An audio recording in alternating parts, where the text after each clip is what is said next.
सण उत्सवाला सजावटीसाठी अशा पद्धतीचे कलश उलन रंगोली मॅट करायची आहे, परंतु ड्रॉइंग येत नाही, तर कशा पद्धतीने करावे, तर त्यासाठी आजचा व्हिडिओ हा नक्की पहा. तर चला मैत्रिणींनो, सुरुवात करूया. सर्वप्रथम अशा पद्धतीचा एक कोरा कागद घ्या. कार्डशीट घेतला तरी देखील चालेल आणि बारीक कागद असला तरी देखील चालेल. त्या कागदाची अशा पद्धतीने उभी मधोमध घडी घालून घ्या, जेणेकरून दोघं जे भाग आहे तिचे तर दोघं भाग हे समान येतील. अशा पद्धतीने घडी कागदाला घालून घ्यायची आहे, आपण पाहू शकता. त्यानंतर पहा, माप घेण्यासाठी मी इथे टेप घेतलेला आहे. तर खालची जी बाजू आहे कलशाची, तर त्याचं खालची जो बेस आहे तर आपण तिथे 2 इंचावरती इथे आपण खूण करून घेणार आहोत.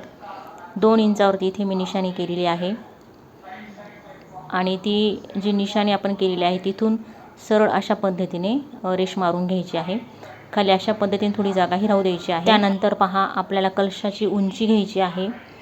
तर कलशाची उंची आहे तर इथे मी ती 7 इंच घेतलेली आहे.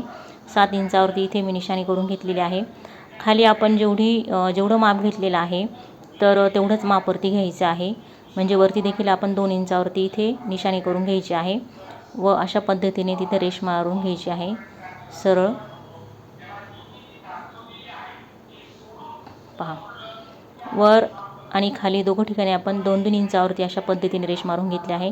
खालचा जो बेस आहे तर तिथे अशा पद्धतीने तिरकस करून घ्यायचा आहे. तो आपल्याला फक्त पट्टीने रेषा जरी मारता येत असतील तरी देखील आपण अशा पद्धतीची जी कलश आहे, खूप चांगल्या पद्धतीची जी उलन रंगोली मॅट आहे तिथे तुम्ही ती करू शकतात.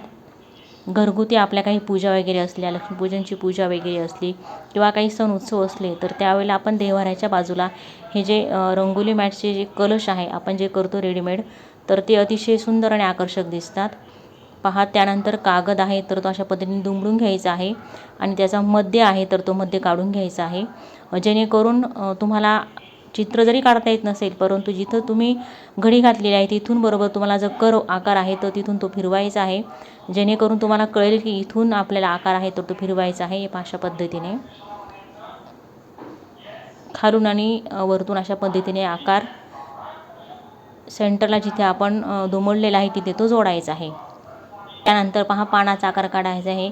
वरचा जो भाग आहे तर तिथे सेंटरला मधलं जे पान आहे तर ते अशा पद्धतीने अर्ध काढायचं आहे, जेणेकरून अर्धा भाग आहे तर तो मागच्या बाजूला येणार आहे.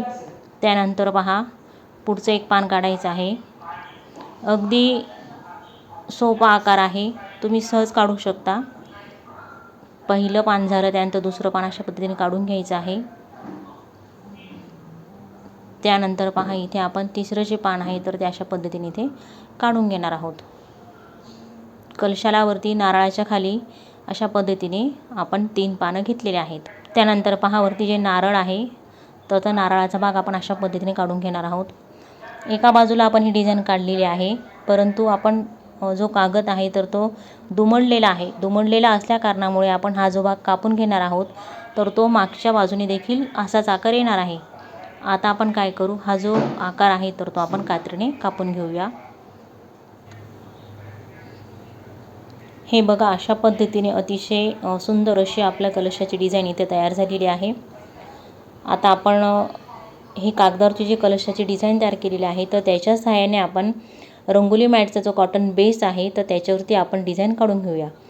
सर्वप्रथम आपण आता जे वरती नारळ केलेला आहे तर ते बघा अशा पद्धतीने नारळ आधी कापून घेऊ वरती, जेणेकरून तुम्हाला हे ज्या पाकळ्यांचा आकार आहे, पानांचा जो आकार आहे तर तो पानांचा आकार देखील तुम्हाला जिथे आपण असाच काढलेला आहे तर असाच आकार तुम्हाला मॅटचा जो बेस आहे तर त्याच्यावरती काढता येईल. अशा पद्धतीने वरचा जो नारळाचा आकार आहे तर तो व्यवस्थितरित्या कापून घ्यायचा आहे, जेणेकरून खाली जे पानांचा आकार आहे तो आकार देखील तुम्हाला बेसवरती काढता येणार आहे. हे बघा, आपण वरचा जो नारळाचा आकार आहे तर तो कापून घेतला आहे. आता जे पानं आहे तर तो पानांचा आकार देखील तुम्हाला जो बेस आहे तर त्या बेसवरती तो आकार काढता येणार आहे. बेसवरती तुम्ही कलशाची डिझाईन काढल्यानंतर, पानांची डिझाईन काढल्यानंतर वरती अशा पद्धतीने नारळ ठेवून तुम्ही असा आकार तिथे काढू शकता. म्हणजे तुम्ही इथे पानांचा आकार देखील ही जी आपण आकृती किंवा चित्र काढलेलं आहे तर तिच्या सहाय्याने काढू शकता. पहा, इथे आपण आता कॉटनचा जो बेस आहे रंगोली मॅट तयार करण्यासाठीचा त्यावर अशा पद्धतीने जे आपण डिझाईन काढलेली आहे तर ती ठेवून घेतलेली आहे.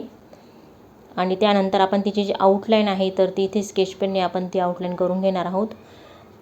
पेनचा जर तुम्ही वापर केला तर पेनच्या सहाय्याने ती व्यवस्थितरित्या उमटत नाही त्याच्यावरती, तर तुम्ही स्केच पेनचा वापर करा, जेणेकरून तुम्हाला जास्त मेहनत करायची गरज पडणार नाही. अशा पद्धतीने जी आउटलाईन आहे तर ती आउटलाईन तुम्ही स्केच पेनच्या सहाय्याने करून घ्यायची आहे.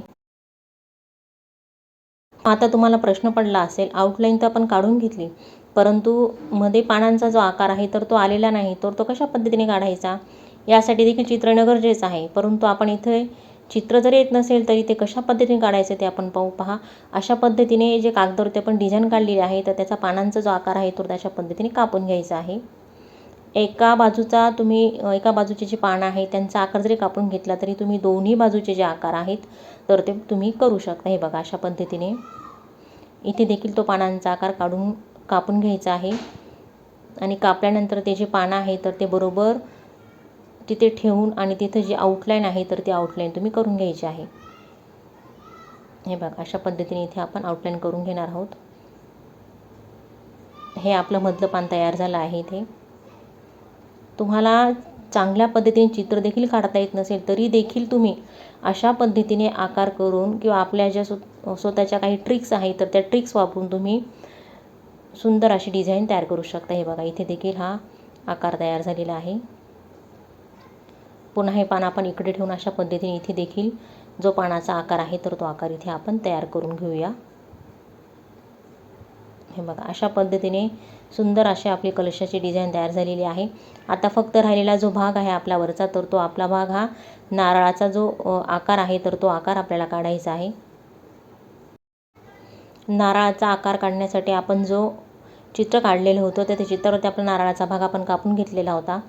तर बघा, अशा पद्धतीने वरती ती डिझाईन ठेवून आपण इथे जी आउटलाईन आहे नारळाची वरची तर ती आउटलाईन इथे अशा पद्धतीने करून घ्यायची आहे. हे बघा, अतिशय सुंदर असं आपली कलशाची जी डिझाईन आहे तर ती डिझाईन इथे तयार झालेली आहे. आता त्यानंतर पहा, ही डिझाईन आहे तर आपल्याला खूप मोकळी वाटत आहे, तर कलशावरती आपण इथे स्वस्तिक काढूया मध्यभागी.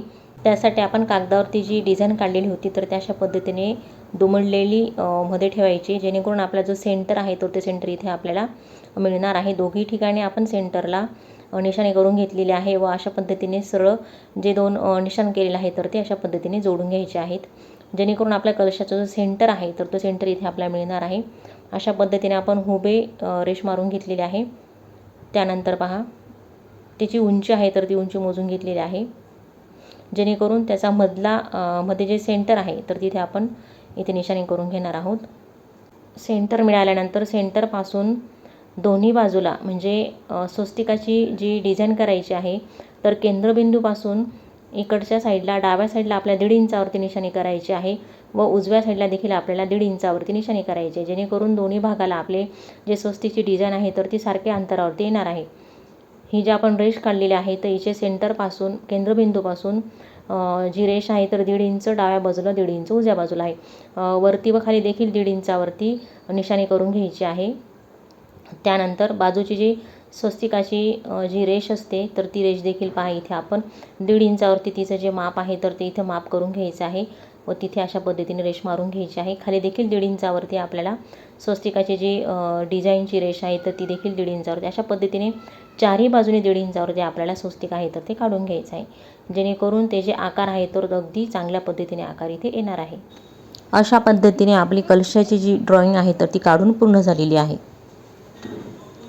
कलशाच्या ड्रॉइंगवरती आपली उलन चिटकवून खूपच सुंदर अशी उलन रंगोली मॅट तयार झालेली आहे. व्हिडिओ आवडल्यास लाईक, शेअर व सबस्क्राईब करायला विसरू नका. धन्यवाद मैत्रिणींनो.